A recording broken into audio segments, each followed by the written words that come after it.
Good morning my dear students. Shri Bhagwan Das Todi PG महाविद्यालय की political science की ऑनलाइन क्लासेस में आपका पुनः एक बार हार्दिक स्वागत है।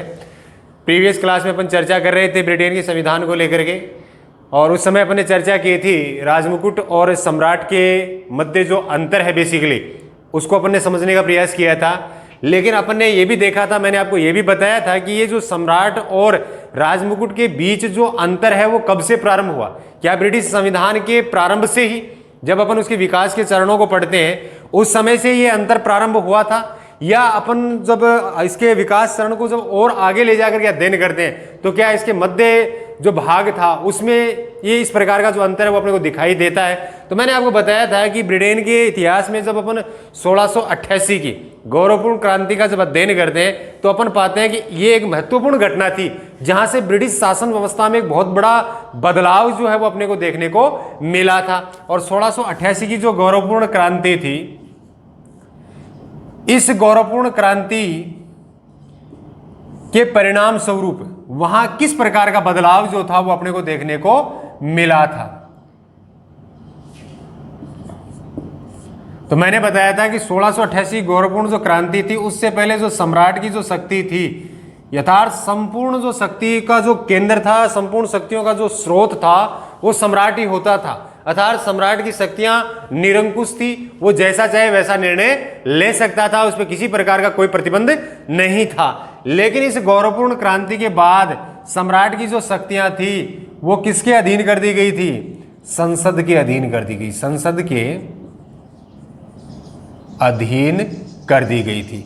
तो यहां आने के बाद सम्राट की जो शक्तियां हैं वो सीमित हो गई, जबकि ब्रिटेन के अंदर जो राजतंत्र की जो व्यवस्था थी वह समाप्त नहीं हुई है, उसको वैसा का वैसा ही रखा गया है। लेकिन इसके पहले अपन ने जब इसके अध्ययन अपन जब करते थे तो अपन पढ़ते थे कि ब्रिटेन में निरंकुश राजतंत्र, और यहाँ 1688 के बाद निरंकुश राजतंत्र न होकर के यहाँ सीमित राजतंत्र की स्थापना की गई थी। अब ये सीमित राजतंत्र कैसे बना? ये सीमित राजतंत्र इस प्रकार से बनता है कि सम्राट की जो शक्तियां हैं वो संसद के अधीन कर दी गई। अर्थात सम्राट वही करेगा जो संसद उसको कहेगी, इसलिए वो पद बना रहा, लेकिन उसकी शक्तियां जो थी, उसकी शक्तियों का जो स्रोत जो थे वो संसद बन गई साहब। अब संसद जो है वो सम्राट की शक्तियों को तय करती है। तो इस प्रकार से वहां पे सीमित राजतंत्र की जो व्यवस्था है वो अपने को देखने को मिलती है। और आज अपन जब क्लास में जो एक नई चर्चा करने जा रहे हैं वहां अपन देखेंगे कि सम्राट अर्थात जो राजमुकुट है उसको लेकर ही चर्चा करेंगे। यहां अपना जो सवाल जो रहेगा उसमें राजमुकुट जो है वो एक शासन अर्थात एक व्यवस्था का प्रतीक है, यानी प्रतीक के रूप में इसकी स्थापना हुई है। तो अपना जो आज का जो प्रकरण रहेगा वो है राजमुकुट। और राजमुकुट का जब अपन अध्ययन करें तो राजमुकुट एक संस्था के रूप में, एक प्रतीक के रूप में, व्यवस्था के रूप में इसको स्थापित किया गया है। अर्थात जब राजा पद धारण करता है तो पद धारण करते समय जब वो अपने मस्तिष्क पे उस मुकुट को धारण करता है तभी उसमें वो शक्तियां जो है, राजमुकुट की जो शक्तियां हैं वो उसका केंद्र बिंदु बन जाता है। तो इस प्रकार आज अपन राजमुकुट के बारे में अपना अध्ययन करेंगे, और अपना अध्ययन जो है अपन यहाँ ये समझने का प्रयास करेंगे कि राजमुकुट का अभिप्राय क्या है, राजमुकुट की शक्तियों के स्रोत क्या हैं, राजमुकुट की अन्य जो शक्तियां हैं वो किस किस प्रकार की शक्तियां हैं, और इसके अलावा अपन देखेंगे कि उसकी जो वास्तविक स्थिति है। यानी कि अपना जो अध्ययन, आप एक थोड़ा सा इसमें ध्यान रखना कि राजमुकुट केवल एक व्यवस्था का प्रतीक है, लेकिन अपन शक्ति की रूप में जब चर्चा करेंगे तो अपन सम्राट की शक्तियों की चर्चा करेंगे, क्योंकि राजमुकुट को धारण करता कौन है? सम्राट अर्थात राजा इसको धारण करता है। आपको ये ध्यान रखना है। तो ये राजमुकुट जो बेसिकली अपन एक संस्था के रूप में इसको देखते हैं। कल अपन ने उसके प्रीवियस क्लास में अपन ने चर्चा की थी कि राजमुकुट और राजा में किस प्रकार का अंतर है। तो मैंने बताया था कि राजा एक व्यक्तिगत रूप में अपन लेते हैं, उसको एक व्यक्ति के रूप में लेते हैं, जबकि राजमुकुट जो है वो एक संस्था के रूप में कार्य करता है। राजा जो है वो नश्वर है और वो जो राजमुकुट जो है वो अमर है। अर्थात राजा एक व्यक्ति के तौर पे मर सकता है लेकिन राजमुकुट हमेशा अमर रहता है। इसके लिए मैंने आपको बताया था कि ब्रिटिश संविधान में एक युक्ति प्रसिद्ध है कि सम्राट मर गया है, सम्राट चिरंजीव है। अर्थात व्यक्ति के तौर पे तो राजा मर चुका है, लेकिन जब पद की बात की जाती है वो पद है वो अभी भी बना हुआ है, उसमें कोई दूसरा व्यक्ति है उस पद को धारण करता है। तो इस प्रकार की चर्चा जो थी अपने प्रीवियस क्लास में की थी, और आज अपन उसी चर्चा को आगे बढ़ाएंगे और अपनी जो चर्चा जो रहेगी वो राजमुकुट को लेकर के रहेगी। राजमुकुट के तौर पे आपको यही देखना है कि राजमुकुट की जो वास्तविक जो स्थिति की अपन चर्चा करते हैं तो यहाँ इसकी शक्तियों का जो स्रोत अपन जब पढ़ते हैं तो वो सम्राट के संदर्भ में पढ़ते हैं, क्योंकि राजमुकुट को धारण जो करता है वो करने वाला जो व्यक्ति है वो है सम्राट अर्थात राजा। तो इस प्रकार आज अपन राजमुकुट के बारे में अपना अध्ययन करेंगे। सबसे पहले तो अपन देखेंगे इसका अभिप्राय। ये अभिप्राय अपन जब देखेंगे तो एक संस्था के तौर पे देखेंगे, शक्ति के एक समूह के तौर पे देखेंगे कि कितने बड़े समूह को अपन राजमुकुट के रूप में व्यक्त कर सकते हैं। यानी कि जो शक्तियां हैं, बेसिकली शासन करने की जो शक्तियां हैं, उनका प्रयोग जो है वो किस प्रकार से और कौन कौन करता है। तो वो जो समूह है वो समूह इसके अंदर शामिल होगा और उसी से इसका अभिप्राय जो है वो स्पष्ट किया जाएगा। इसके अलावा अपन जब सम्राट को देखते हैं तो सम्राट में जो शक्ति है उस शक्ति का स्रोत क्या है, सम्राट की शक्ति का स्रोत क्या है, यानी शक्ति जो है राजा के पास जो आई है वो कहां से आई है, उनको अपन ने देखने का प्रयास करेंगे। इसके अलावा अपन देखेंगे कि राजा के पास किस किस प्रकार की शक्तियां हैं, राजा के पास किस प्रकार की शक्तियां हैं। तो अपन जब स्रोत की बात करते हैं तो स्रोत में अपन शक्ति को दो प्रकार से लेते हैं, एक तो विशेषा अधिकार के रूप में, विशेषा अधिकार के रूप में, या परमाधिकार भी बोल सकते हैं, परमाधिकार के रूप में। और दूसरी जो शक्तियां हैं वो संविधि के रूप में अर्थात कानून के आधार पे। तो ये दो प्रकार की जो शक्तियां हैं ये उसके स्रोत के रूप में राजा के पास जो शक्तियां हैं उन शक्तियों का स्रोत जो है तो विधि संविधि विधि के द्वारा दी गई है और एक विशेषाधिकार के तौर पे उसको प्रदान की गई है। इसके अलावा अपन राजा की जो शक्तियों का अध्ययन करते हैं, राजा को किन किन क्षेत्रों में किस किस प्रकार के अधिकार प्राप्त हैं, तो उनमें अपन देखते हैं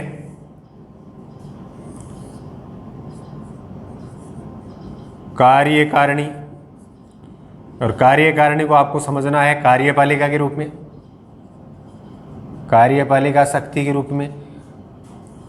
और इसके अलावा आप देख सकते हो राजा को व्यवस्थापन,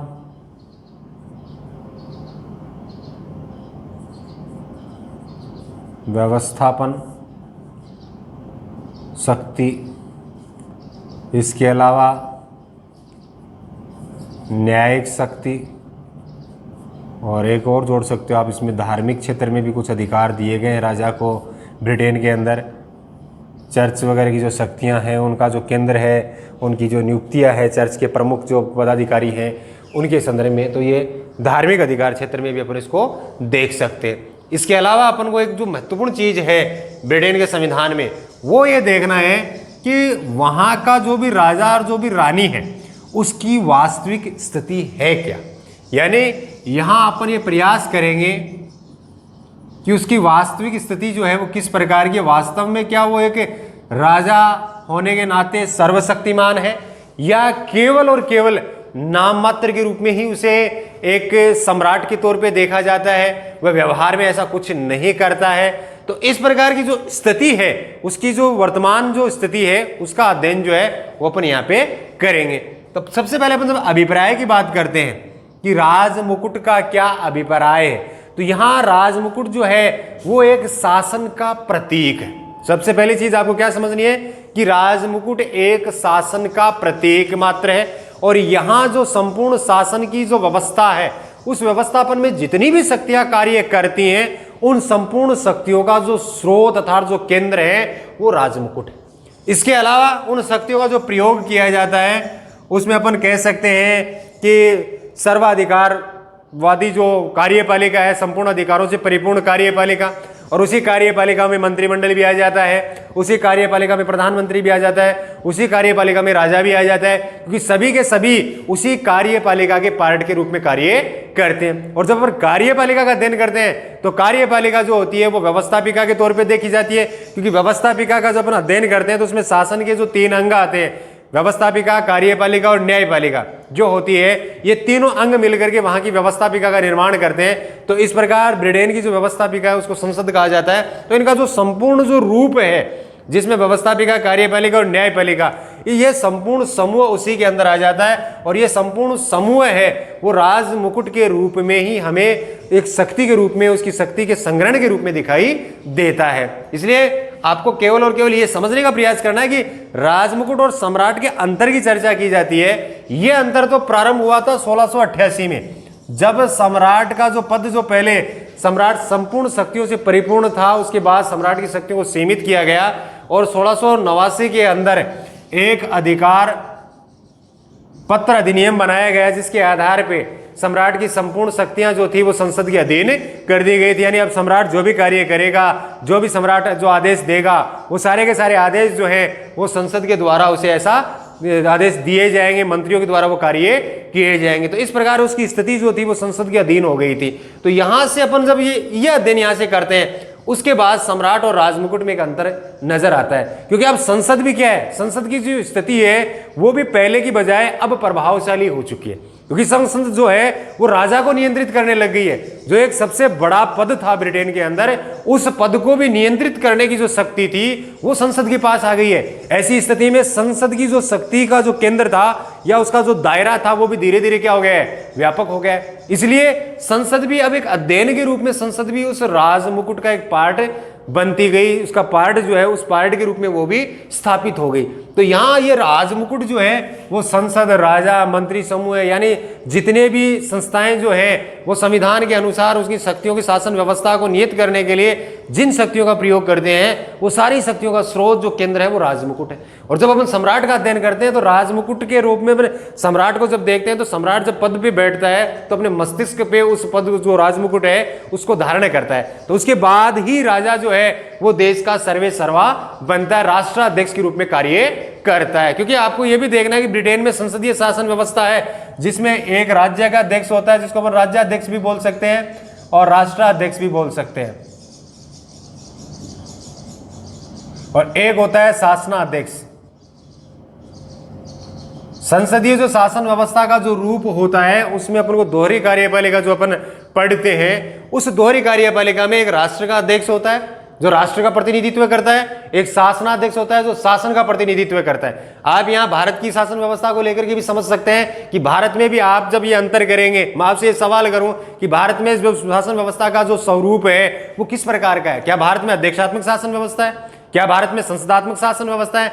तो आपको अध्यक्षात्मक और संसदात्मक शासन व्यवस्था की क्या विशेषता होती है, उन विशेषताओं को पहले पढ़ना पड़ेगा, उनको समझना पड़ेगा।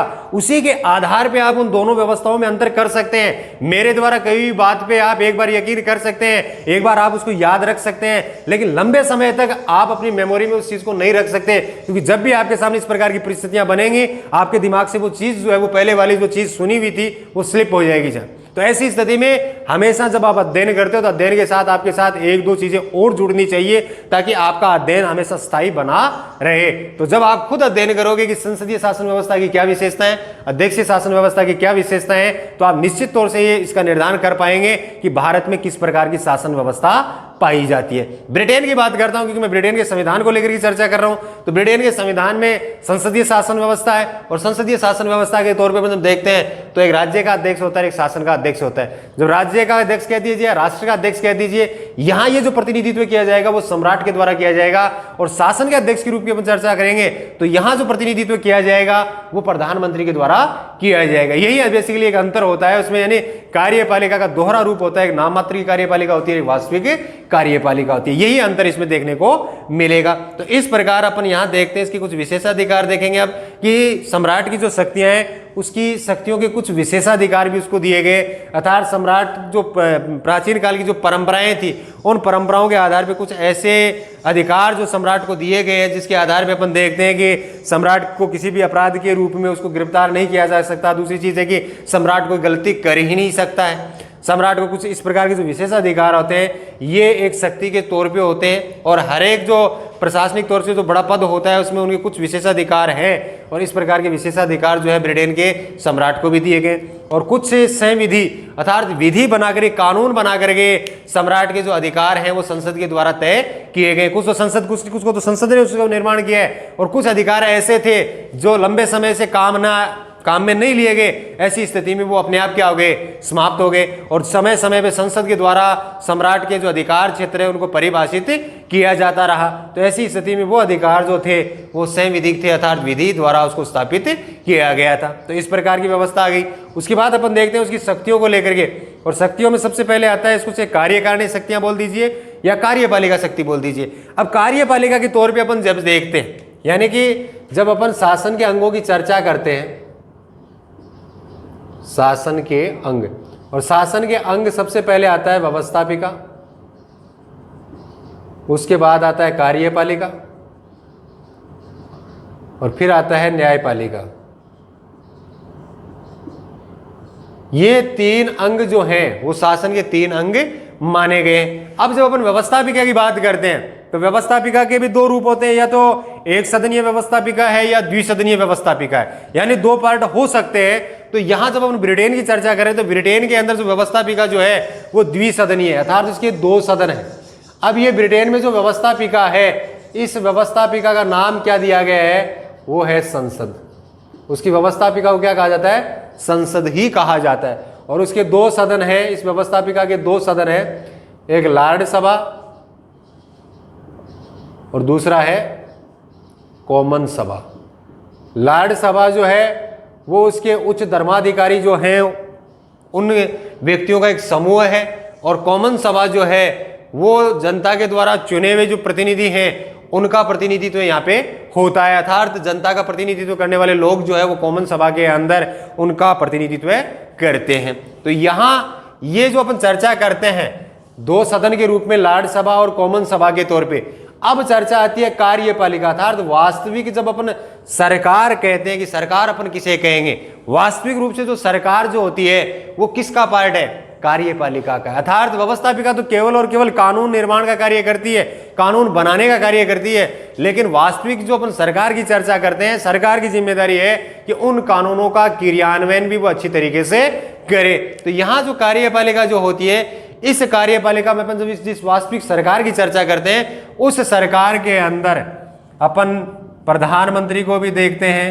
मंत्रिमंडल को भी देखते हैं, और नौकरशाही को भी अपन उसमें देखते हैं। और इसके अलावा अपन अपने राष्ट्र की चर्चा करें तो अपने यहाँ राष्ट्रपति का नाम लिख सकते हैं, और अपन ब्रिटेन की चर्चा कर रहे हैं इसलिए अपन यहाँ इसका नाम है सम्राट लिख सकते हैं। ये ब्रिटेन में राष्ट्रपति का पद नहीं है, सम्राट है वहां पे।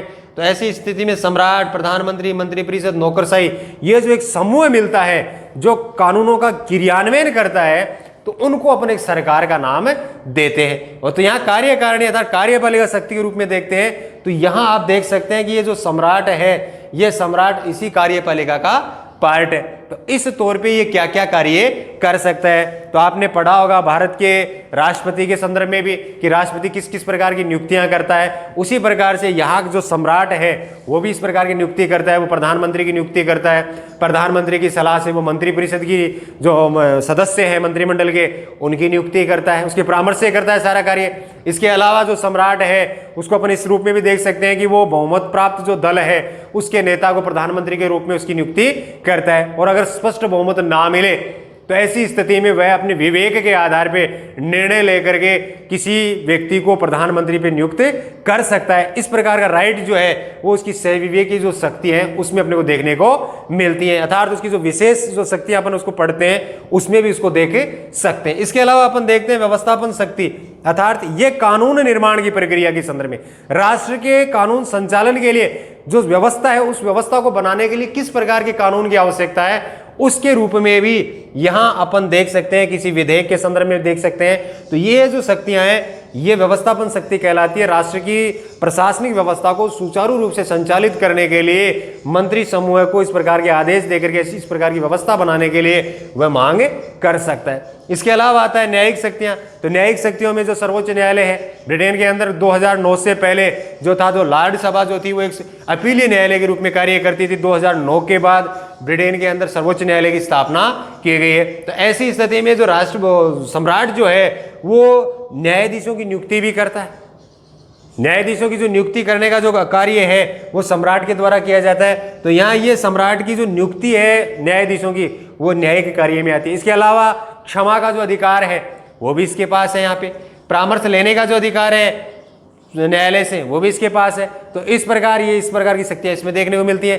और धार्मिक शक्ति के रूप में देखते हैं तो ब्रिटेन में जो चर्च जो है उनके जो धर्माधिकारी हैं उनकी नियुक्ति जो है वो सम्राट के द्वारा की जाती है। तो इस प्रकार की शक्तियों के आधार पर अपन देख सकते हैं कि जो शक्तियां हैं उनको बेसिकली आपको इसी रूप में देखना है कि पर्टिकुलर किस क्षेत्र में सम्राट के द्वारा किस प्रकार के कार्य किए जाते हैं। और ज्यादातर में आपको यही देखने को मिलेगा नियुक्ति के संदर्भ में कि वो उस क्षेत्र में किस प्रकार की नियुक्ति करने का अधिकार जो है वो रखता है। तो इसी आधार पे आप उसका अंतर कर सकते हैं। इसके अलावा एक महत्वपूर्ण स्थिति ये और बनती है कि जो ब्रिटेन का जो सम्राट है उसकी वास्तविक स्थिति क्या है। क्या वो एक शासक अर्थात उसको जो सम्राट कहते हैं तो क्या वो संपूर्ण शक्तियों से परिपूर्ण है? क्या वो जैसा चाहे वैसा निर्णय ले सकता है? इस प्रकार के सवाल आपके मन में आपके मस्तिष्क में उत्पन्न हो रहे होंगे। लेकिन जब आप उस सम्राट की जो वास्तविक स्थिति का अध्ययन करेंगे तो आप ये देखेंगे कि वहां केवल और केवल एक नाम मात्र के रूप में सम्राट को स्थापित किया गया है। लेकिन जब हम वास्तविक रूप से देखते हैं तो सम्राट किसी प्रकार का कोई कार्य करता ही नहीं है। इसका एक उदाहरण भी ले सकते हैं कि ब्रिटेन की जो महारानी थी विक्टोरिया उसने अपने प्रधानमंत्री से कहा कि अगर संसद मेरी मृत्यु के लिए या मेरी फांसी के लिए कोई आदेश दे दे, ऐसा कोई कानून पारित कर दे तो क्या मुझे उस पर हस्ताक्षर करने पड़ेंगे? तो वहां जो प्रधानमंत्री थे उन्होंने एक ही जवाब दिया कि जी महामहिम आपको ऐसा करना ही पड़ेगा। इसका मतलब क्या है कि सम्राट जो है वो एक कठपुतली के रूप में कार्य करते हैं। वो खुद के डेथ वारंट पर भी उसको रोक नहीं सकता है, उस पर हस्ताक्षर करने पड़ेंगे। तो आप ये स्थिति देख सकते हैं कि संसद के द्वारा बनाए गए कानून पे वहां के सम्राट को किसी प्रकार की ऐसी शक्ति नहीं है कि वह उस कानून को रोक सके। व्यवहार में उसको एक शक्ति दी गई थी, वीटो की शक्ति दी गई थी, लेकिन लंबे समय से इस शक्ति का प्रयोग न होने के कारण यह अपने आप ही क्या हो गई है, एक ऐसी परंपरा बन गई है कि अब यह समाप्त हो गई है। जब आप अध्ययन करते हो तो निश्चित तौर से आपको ये पढ़ने को मिलेगा कि सम्राट के पास वीटो की पावर है, वीटो की एक शक्ति दी गई है, लेकिन लास्ट जो शक्ति थी वहां पे 1707 में इस शक्ति का प्रयोग किया गया था। 1707 के बाद किसी भी सम्राट ने वीटो शक्ति का प्रयोग नहीं किया, इसलिए व्यवहार में वहां एक ऐसी परंपरा बन गई कि संसद के द्वारा बनाए गए कानून पे सम्राट जो है वो वीटो नहीं कर सकता। तो अध्ययन जब करते हैं वास्तविक स्थिति में अपने को वीटो शक्ति दिखाई देती है, लेकिन अब परंपरा, क्योंकि ब्रिटेन के संविधान में परंपराओं का विशेष महत्व है, वहां परंपराएं भी कानून की भांति कार्य करती हैं, इसलिए उनका उल्लंघन जो है वो नहीं किया जा सकता।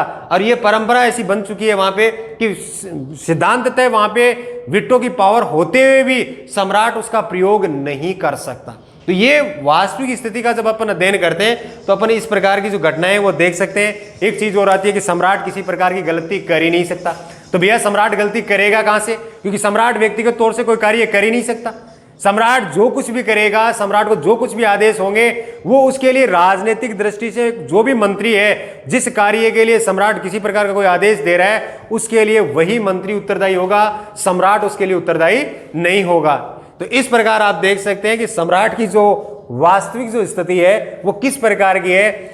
इस प्रकार आप जब इसकी वास्तविक स्थिति के बारे में और ज्यादा डिटेल से आप अध्ययन करेंगे, आपकी जो नोटबुक आपके पास है उसमें मैं आपसे यही सलाह देता हूं कि आप उसकी केवल एक वास्तविक स्थिति को पढ़ने का प्रयास कीजिए, ताकि आप जो है आपके मन में जितने भी सवाल उभर रहे हैं कि सम्राट जो एक इतना बड़ा पद होते हुए भी वो वहां पे एक नाम मात्र कठपुतली के रूप में किस प्रकार से कार्य करता है, और उसकी तुलना जो है वो जब अपन अमेरिका के राष्ट्रपति के साथ करें या भारत के राष्ट्रपति के साथ करें तो वहां किस प्रकार की स्थितियां बनती हैं, उनका अध्ययन आप उसकी वास्तविक स्थिति में उतर करके ही आप उसको प्राप्त कर सकते हैं। तो आज की क्लास के अंदर जो राजमुकुट था, अर्थात राजमुकुट को अपन सम्राट के संदर्भ में देख रहे थे, उसकी किस प्रकार की स्थितियां बनती हैं ब्रिटेन के अंदर वो अपन ने जानने का प्रयास किया। उसका अभिप्राय है, उसकी शक्ति के स्रोत है, उसकी शक्तियां और उसकी वास्तविक स्थिति। तो मैं उम्मीद करता हूं कि आज की क्लास के माध्यम से आप सम्राट की जो वास्तविक स्थिति है उसको भी भली भांति समझ पाए, और अपन अगली क्लास में एक नए प्रकरण के साथ फिर उपस्थित होंगे और फिर उस पर चर्चा